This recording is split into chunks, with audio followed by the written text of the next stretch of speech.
Uy sharoitida uzumni bahorgacha bakalashga usulida saqlashni ko'rsataman hozir sizlarga. Mana.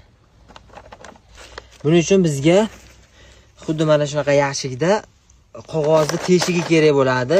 Butun qog'oz bo'lsa mana shunaqa qilib qaychida teshib olsangiz ham bo'ladi. Keyin mana bunaqa yostiqchalar yasab olamiz qog'ozdan. Uzum har tarafga qimirlamasligi uchun uzumni mana shu yo'g'on tomonidan bir bo'g'in yo ikki bo'g'in kesib olamiz. Ikki tomonini tagidan kesib olsangiz ham bo'laveradi.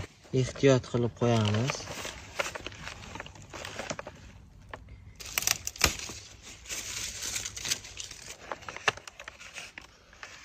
Mana shu holatda uzumlarimizni yuzib olamiz. Ozgina suv quyib olamiz. Uyga borgandan keyin suvlarini to'ldiramiz.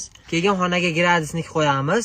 Xona haroratini 4-5 gradusdan 12 gradusgacha oralig'ida ushlab turishimiz kerak. Kechasi xonani shamollatib, kunduzi yopib qo'yamiz. Derazalarni bekitib, qorong'i xonaga olib kirib qo'yamiz.